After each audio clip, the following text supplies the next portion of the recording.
wil jy vat 'n oomblik, gesels met mekaar en dan sê vir mekaar, wat sou jy gedoen het as jy vir een dag president was? Vir net een dag, so jy moet bietjie realisties wees. Jy kan nou nie onmoontlike goed verwag nie. Een dag, wat sou jy gedoen het as jy die president was? Sê vir mekaar.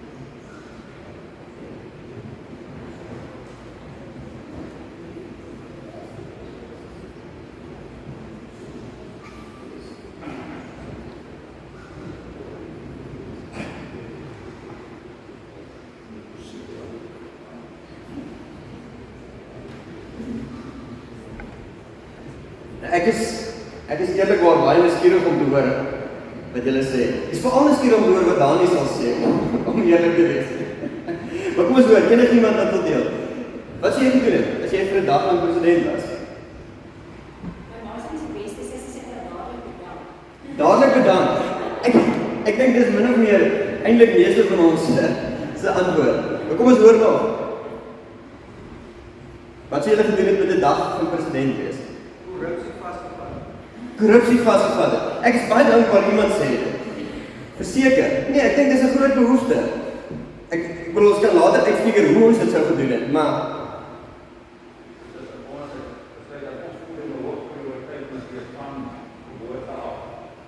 absoluut.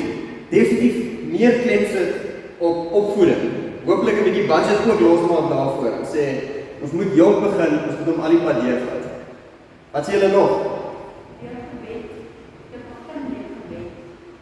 Te begin met gebed. Jong. Kan ons net dink hoe ons regering sou gelyk het as die Here regtig in beheer was daar?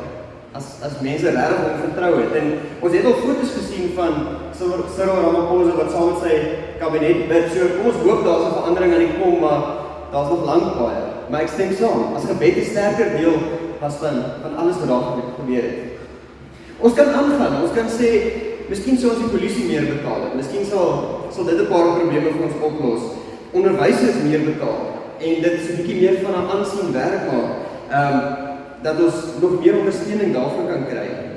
Dalk sal jy die belasting 'n bietjie lig. Van julle sal sê nee, die syntax soos hulle sê, die suikergoed kan 'n bietjie goedkoper. Van ons sal sê asseblief net die petrolprys. En ons hom net 'n bietjie. Wat sê jy?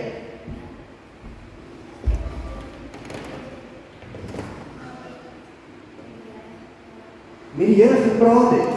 Ja, ek dink daar is iets belangriker as dit nie. En ek dink om met jou ouma saam te stem, ons nou die hele dag net ons knieë gewees het. So ek dink dis 'n baie goeie roep. Verseker. Miskien sal van ons sê ons wil erger straf toedien. Dalk is ons wetgewing nog te lig. Wat dit ook al is, ek dink ons het baie planne vir een dag, solank ons weet jy hoef dit net vir 'n dag te doen. Maar die eerlike antwoord is ek dink enige van ons soek uit werk. Ek kan verkeerd wees, dalk sit die van julle wat sê nee, eintlik wil ek 'n president wees. Ek wil. Ek persoonlik sal nie daai ou wil wees nie. Veral in 'n moeilike land soos ons in. Dink ek dis van die moeilikste werke om te hê. Ek wil dit hê. Nou ons gaan vandag praat oor leierskap. En spesifiek oor koningskap, want dit is die konteks van die Ou Testament. En vir ons moet verstaan dat wanneer ons praat oor koningskap, dis nog aansienlik moeiliker as om president te wees. Want ja, hulle koning was die regeerder.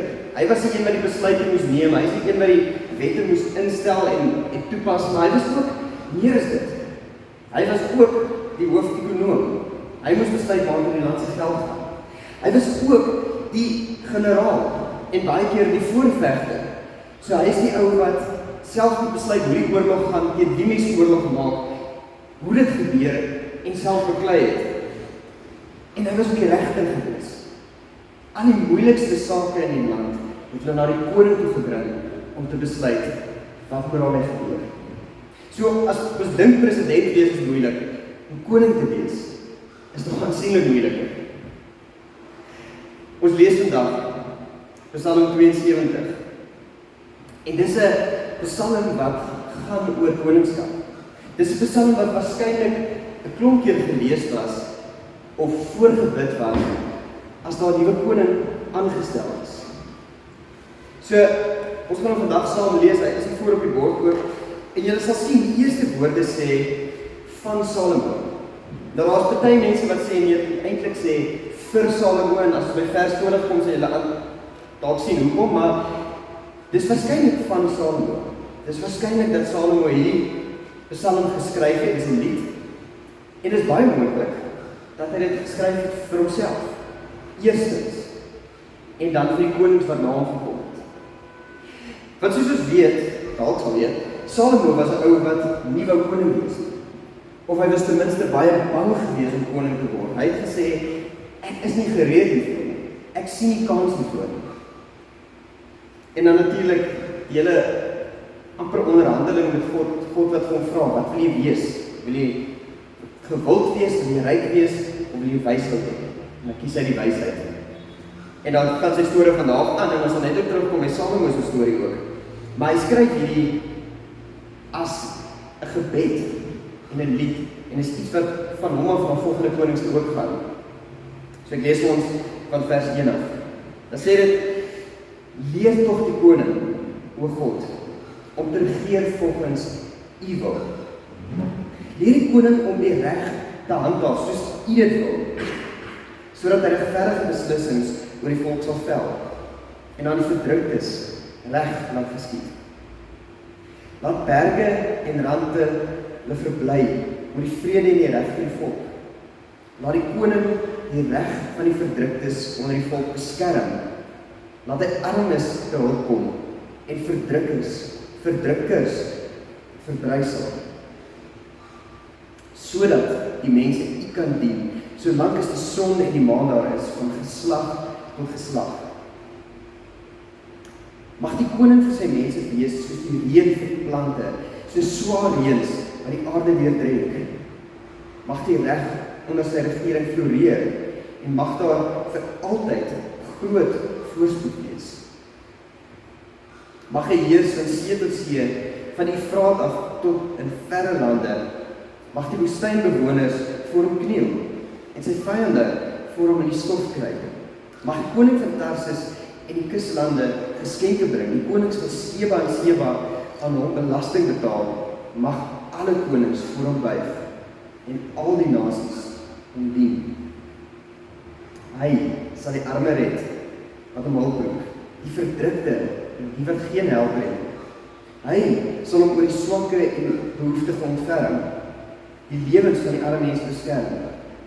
Hy sal hulle van verdrukking en geweld bevry. Hulle lewens sal kosbaar wees in sy oë. Mag die koning lank lewe. Mag daar van goud uit stewig gebring word. Mag die mense gedurig vir hom bid en die hele dag seënbedes vir hom uitspreek. Mag daar volop graan in die land wees. Mag dit selfs op die bergtoppe wyf. Mag die oes so welig wees soos die Libanon. Die graan so gou oors opskiet soos die gras in die veld. Mag die koning se naam altyd onthou word. Mag sy roem duur solank as die son daar is, sodat al die nasies hulle in sy regering verlustig en opprys. Geloof sy God die Here, die God van Israel. Dit is net hy wat magtige dade doen. Mag sy verhewe naam vir altyd geloof word. Mag die hele wêreld vol wees van sy majesteit. Amen. Ja, amen. En dan sê vers 20, hier eindig die gebede van Dawid, seun van Isaai. Nou net om ons onduidelikheid op te klaar, hierdie vers 20 is geskryf aan die einde van wat ons het as Psalm 72, maar is, onthou die hoofstukke en die verse is eers later bygebring. Dis waarskynlik aan die einde van die eerste 72 psalms geskryf. Met ander woorde, dit was 'n deel van die psalms waar Dawid baie gepraat het. So, die vers is nou Psalm 72, maar dit verwys eerder na 'n groter boekdeel. So, die psalm kom waarskynlik van Salomo af. Dis waarskynlik Salomo wat dit bid. En hy vra dit wat ons eintlik verwag 'n koning sal hê. Dit wat ons verwag 'n koning sal bid vir homself. En hy sê, Here, kom help my. Kom help my om te lewe volgens U wil. Kom help my om op te staan vir die swakkes. Die wat nog nie 'n stem het nie, sê van die vertalings. Die wat nie vir hulle self kan opstaan nie. Kom help my om namens hulle die reg te laat geskied.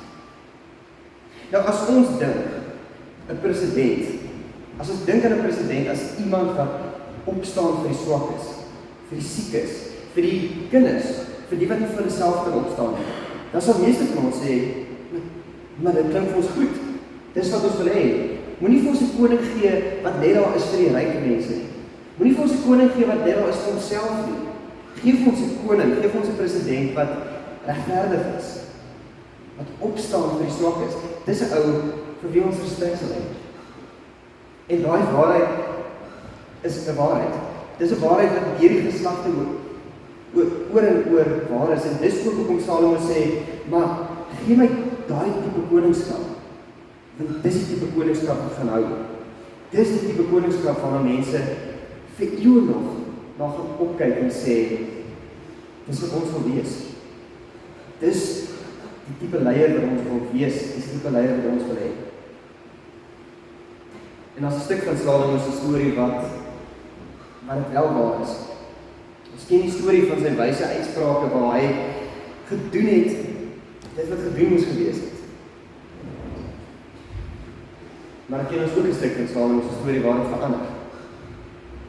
Salomo wat dalk 'n bietjie deur sy politiese mag, dalk bietjie deur sy hormone gedryf word en vrou op vrou vat en dit raak net al hoe slegter. Raak net al hoe moeiliker. Ek het nog nie getroud nie, maar van wat ek hoor, is een vrou genoeg. Van wat ek hoor is een man amper te veel. So, either way, hy kies onwys. Hy wat die wysste man op aarde veronderstel was om te wees, kies verkeerd. En daar's 'n klomp politiese redes hoekom mense sou trou in daai dae. So hy het waarskynlik getrou met enige koninkryk met wie hy 'n alliansie wou hê. Met wie hy 'n partnership wou hê. Hy sê, gee my een van julle dogters, ek trou met haar, dan is ons vriende. Dan gaan dit ons goed. En dit het ook nie goed gegaan. Hy het ryk geword, hy het magtig geword. Mense het van ver af gekom en kom kyk na sy koninkryk en gesê, joh, dis wat ons wil hê. Daai tipe rykdom, daai tipe, hulle praat van silwer wat in die straat gelê is soos klippe. Ja, dis wat mense wou gehad het. Dis die tipe koninkryk waarna die aarde opkyk. Maar waarvoor word hy onthou? Nie vir die regverdige koning nie. Nie vir die een wat altyd volgens die Here se wil opgetree het. Hy word onthou as die een wat ryk geword het en tot 'n val gekom het. En wat op die ouene gestraf is in sy nageslag wat verdeel is. Nou kyk ons na hierdie Psalm en ons sê, maar dis 'n gebed. Het die gebed dan nie gewerk nie? Of ons kan vra, maar moet ons dan ophou bid vir die leiers, as dit in elk geval nie kan saamkom? Of dalk is 'n ander vraag vra. Wat is hierdie gebed nie gegaan het oor Salomo? Wat is dit wat hy geskryf het op die ouene nie van hom op toepassing was? Want hoeveel goeie konings het Israel gehad? 1, 2, miskien? Hoeveel perfekte konings het Israel gehad? Nie een. Daar's 'n paar wat dit dalk 'n bietjie meer reg gekry het om vir God te dien. Maar almal het droog gemaak weer maar staan. Hoeveel perfekte presidente het ons al gehad in ons land? Nie een. Ons kan baie opkyk na iemand soos Mandela, maar hy het self erken. Hy het sukkel. Hy is maar net mens. So jy kan op die ouene nie verwys na sy eie koninkryk. hy wat Salomo is. En dit praat van die koning se seuns. Dit kan nie verwys na Jerobeam en Rehoboam, sy seuns, en hulle het ook droog gemaak, en hulle het die koninkryk verdeel. En dit kan nie na hulle nageslag verwys, die een het heeltemal ophou bestaan, die ander ene, het net al meer in die moeilikheid beland. Tot by die ballingskappe, tot by 'n plek waar hulle eintlik niks van God gehoor het. Tot op 'n dag. Tot op 'n dag waar die hele prentjie herskryf is. Waar daar geprofeteer word, en waar daar engel kom en sê, Maria, jy gaan 'n kind in die wêreld bring. Hy gaan die een wees. Dis nie presies die Engelse woorde nie, maar hy gaan die een wees wat die prentjie kom verander. Wat die koningskap kom herskryf. Hy gaan die een wees wat die koning kom word, wat die ander nie kon nie. Hy gaan God met ons wees. En dan kom hierdie gebed vir die perfekte koning en dit word waar. En ons lees in die eerste stuk van 'n koning wat God se wil sal doen. Nou ek bedoel, dit is vir ons duidelik. Dit is presies wat Jesus kom doen het. Hy het vir mense kom leer, kom wys, kom uitleef. Wat beteken dit om vir God te gehoorsaam? Om God se beeld te lewe, om reg te wees, perfek te wees. Dan praat dit van 'n koning wat sal opstaan vir die armes. Jesus het al sy tyd, die meeste daarvan ten minste, kom spandeer met die mense wat swak is. Dis die mense wat nie vir hulle self kan opstaan, die melaatses, die armes, die siekes, en ook die sondaars. Hy het gaan bly by mense wat dalk ryk was, maar ver van God af, wat op daai manier swak was. Hy het sy tyd spandeer saam met Fariseërs, mense wat in menslike oë heilig was, maar swak was, want hulle het nie vir God geken nie. Hy het op die oude kom praat vir die, wat nie vir hulle self kon praat, en hy kom waarheid praat, daar waar hy die nodigste was. Maar kom ons op by 'n paar verse hier waar dit sê, die koning sal heers van see tot see, van die Efraat tot in die verre lande. Hy sal die vyande in die stofvlak kry. En dan kan ons maar begin vra, maar wag.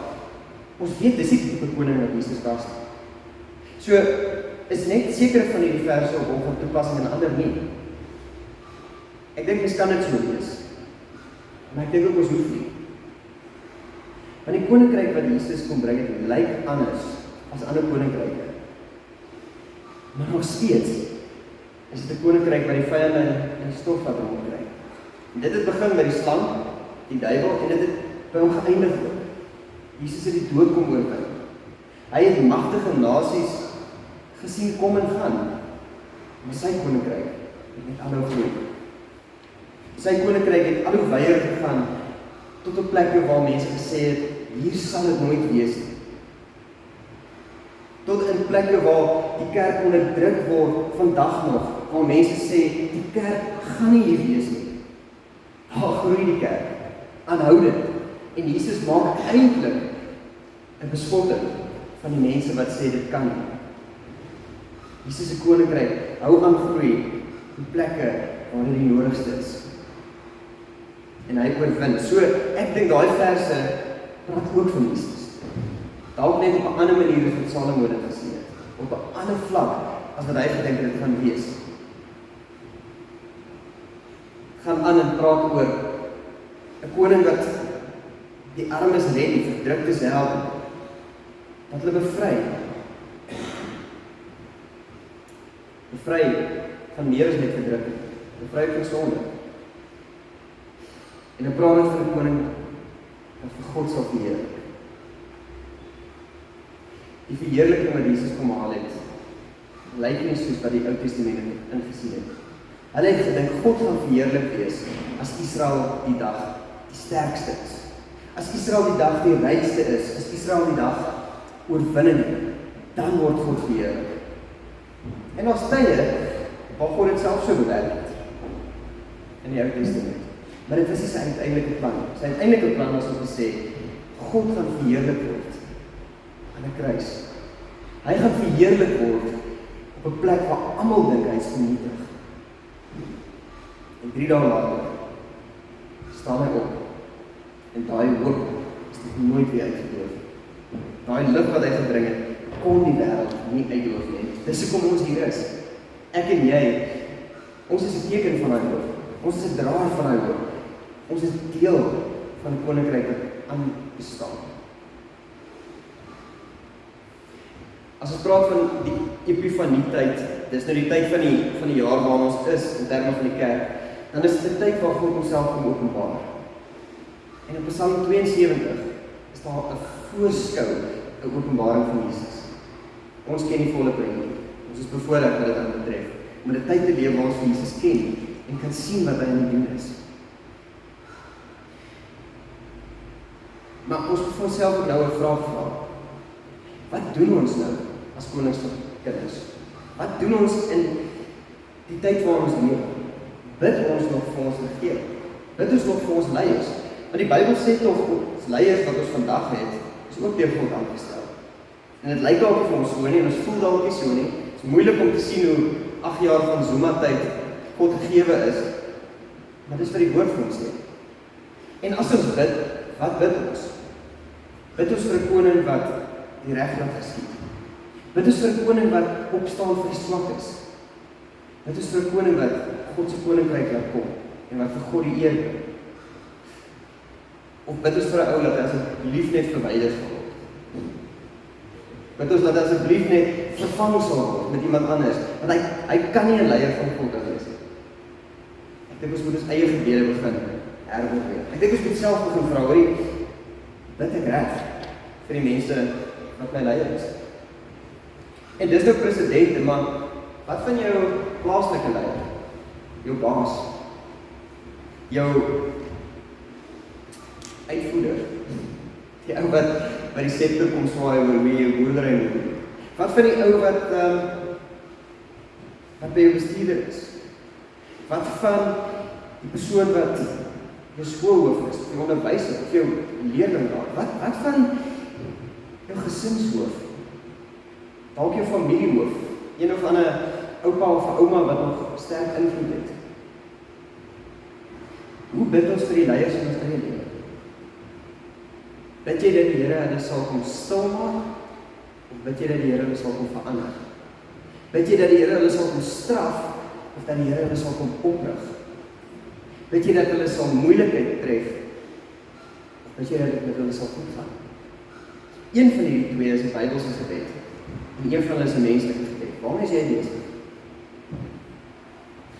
En dan die regte skewe deel.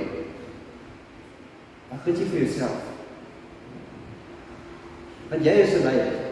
Of jy nou 95 jaar oud is of 5 jaar oud is, jy's 'n leier. Ergens het jy 'n invloed. Ergens het jy iemand wat na jou gaan luister. Hoe bid jy vir jouself? Wat vra jy in jou eie lewe? Vra jy dat die Here jou iemand sal maak wat opstaan vir die swakes? Want as jy nie dit bid nie, dan bid jy die Bybel sê. En ek bedoel, hierin is ek ook skuldig. So asseblief hoor my, ek sukkel om myself 'n gebed te bid, want dit vra iets van ons. Jy kan nie bid, Here, maak my iemand wat gaan opstaan vir die swakes en by die huis bly.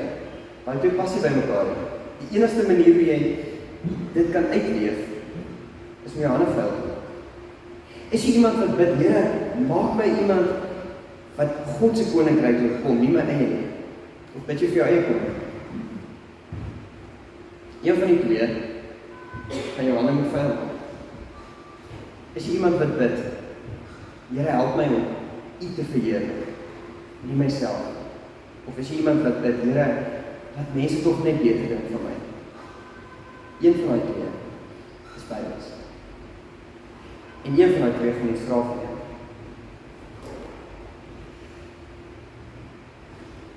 God het vir Salomo kom leer hoe om te bid.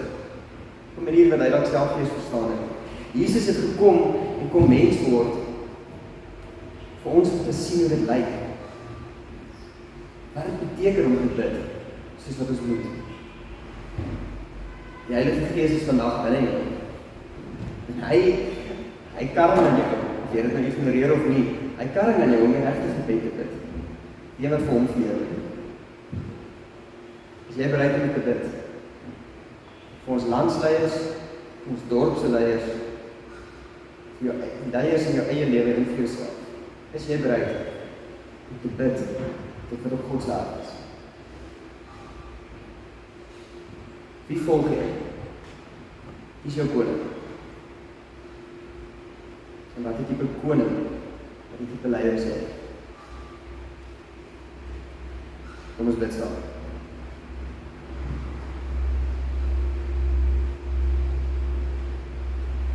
Here, soos dat eintlik nie een van ons waarskynlik 'n president wil wees nie. So is dit eintlik baie maklik vir ons, Here, om ons aardse verantwoordelikhede ook maar een kant te skuif. Here, U roep ons om leiers te wees. U roep ons om op te tree volgens U wil, om koningskinders te wees. Here, ons sukkel. So Here, ek bid vandag vir myself en vir elkeen wat hier is. Here, kom maak ons mense wat met U wysheid optree.